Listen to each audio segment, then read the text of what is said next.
picture po ng 5. Si Escudero, Villar, Jinggoy, yung mga Villar na dalawa, si Jinggoy tsaka si Joel Villanueva. Sinasabi po ng mga tukmol na media at ng mga DDH, eto ang tanong nila bakit daw itong mga bakit daw takot itong 5 na 'to, yung dalawang Villar, si Jinggoy at tsaka si Chis Escudero at Joel Villanueva, mga bata daw yan ni Escudero. Ang tanong nila, bakit daw takot na maging Senate President si Win Gatchalian ng 5 na 'to? Ang tindi ng tanong, 'no? Bakit daw takot sila na maging, Senate President si Win Gatchalian? So, gusto po nilang palabasin kasi may mga kaso kasi yan. Kaya takot sila na si Win Gatchalian na maging Senate President. Eto naman po ang sagot natin. Takutan pala ang, pagiging Senate President. Akala ko eleksyon, eh. Akala ko 'pag nakakuha ka ng 13, magiging Senate President ka, 'no? Baliktad pala, 'no? Kasi pinamamalita nila, 'yan yung problema sa inyong mga DDH. Pinamalita nila ng pinamalita na sa Lunes, nung Lunes, magkakaroon na ng palitan uli, magkakaroon uli ng kudeta. Yun nga yung napipisil nila, 'di ba? Kung hindi si Kiko Pangilinan, si Mig Zubiri, or itong si Win Gatchalian. Nung hindi po natupad, dahil wala silang 13, 'no? Ang totoo po, 13, mamaya po kayo magtanong.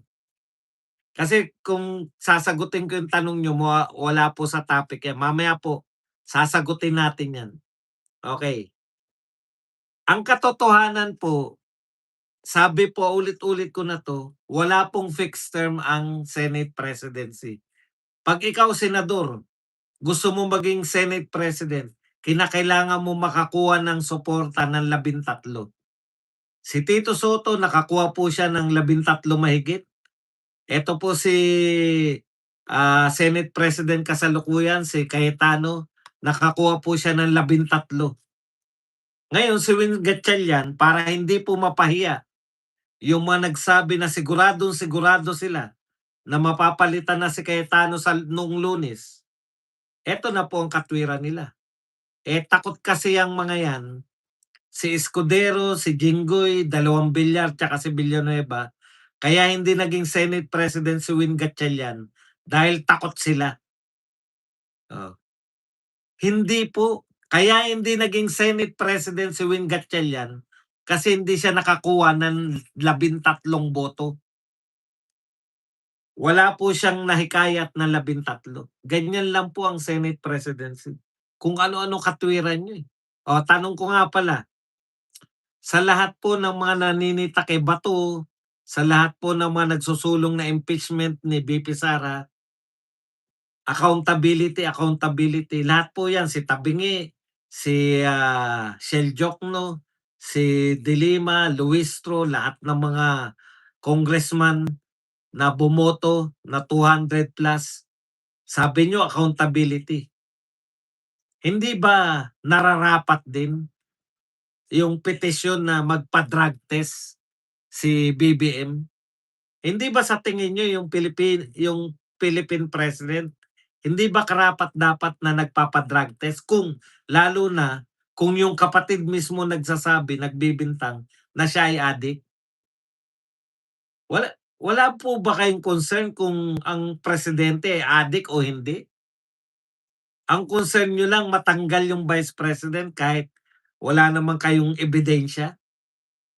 Pero yung nagsasabi na yung kapatid na adik yung kanyang kapatid, hindi kayo concern? Okey lang sa inyo?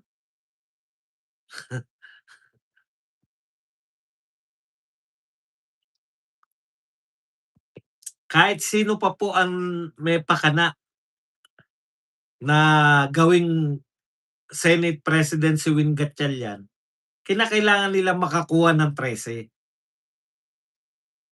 Oh, balikan ko lang 'tong ano, hindi ba kayo nahihiya, kayong mga, nananawagan ng accountability kuno? Bakit gusto niyo ba ng accountability para matino yung namumuno, 'di ba?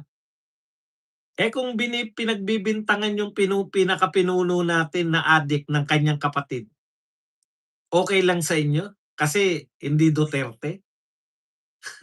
Siguro kung may nagbintang sa mga Duterte na adik, katakot-takot na imbestigasyon agad, 'di ba? Katakot-takot na panawagan na magpa-hair follicle test. Pero bakit tahimik po kayo pagdating po sa mga Marcos? Eh, kapatid mismo yung nagsabi na adik. Balewalain lang natin kasi focus lang kayo sa Duterte.